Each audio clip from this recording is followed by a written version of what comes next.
Entrevista com você sobre como é ser um repórter.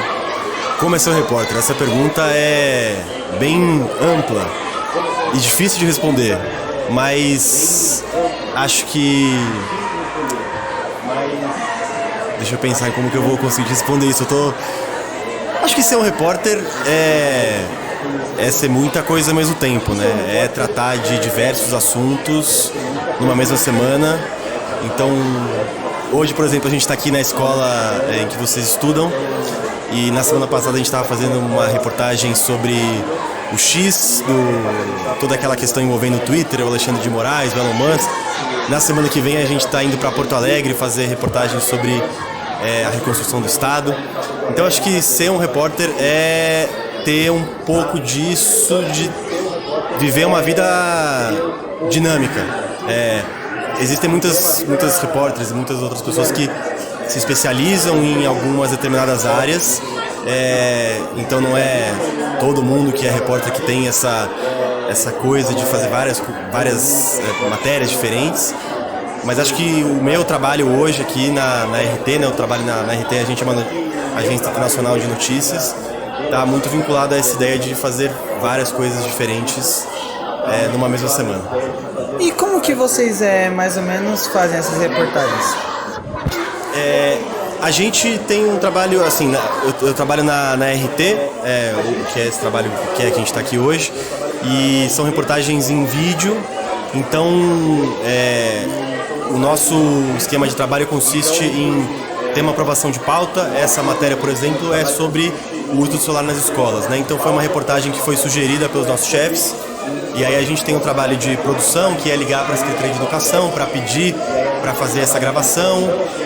A gente marcou entrevistas com outras pessoas também para saber a opinião dessas pessoas, e aí no final a gente manda um texto, que esse texto é enviado para os editores, que vão aprovar ou não esse texto, e aí essa matéria depois a gente grava e vai pro ar. Mas é mais ou menos assim o processo.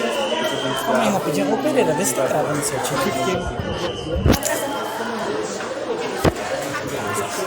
a próxima pergunta é: quais caminhos te levaram a essa profissão? Sendo muito sincero, foi o caminho da dúvida. Eu, quando estava no terceiro ano do ensino médio, não sabia muito bem o que eu queria fazer, mas eu gostava muito de assistir mesa redonda de futebol. E aí eu inicialmente fui fazer jornalismo para trabalhar com esporte. Acho que os caminhos me levaram para outros meios, né? Hoje eu não trabalho com esporte, nunca efetivamente trabalhei com esporte, mas acho que foi o esporte que me levou esse pontapé inicial, assim. E assim, como que vocês escolhem, como que vocês decidem como vão ser as reportagens? Acho que é um trabalho em conjunto, né? Entre o que a gente imagina, o que a redação imagina. A redação é esse espaço em que ficam as pessoas que não saem pra rua, assim, pra gravar.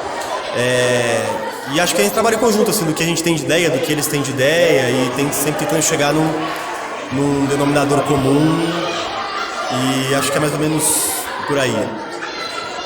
Você tem uma dica que você pode, assim, passar pra gente da eletiva Conexão Jaraguá sobre algumas reportagens? Uma dica em que sentido? Pra fazer uma reportagem ou pensando numa coisa mais pra... no sentido de fazer uma reportagem. Eu acho que o que eu tento sempre me guiar, e acho que é a dica principal que eu posso dar, é sempre pensar em como essa reportagem vai impactar as pessoas de verdade, que vivem na cidade, que vivem os problemas da cidade, que tem que lidar com essas questões. Acho que uma tendência que a gente pode cair, que eu entendo como um caminho, não acho o melhor caminho a ser seguido, é cair sempre numa ideia de uma conversa com autoridades, e é algo muito hipotético. Acho que o grande desafio, e acho que é o que eu tenho que sempre guiar, é tentar trazer para a realidade, assim, essas reportagens, como que no dia a dia os problemas se dão, impactam a vida das pessoas. Muito obrigado, viu? E essa foi mais uma entrevista com a gente.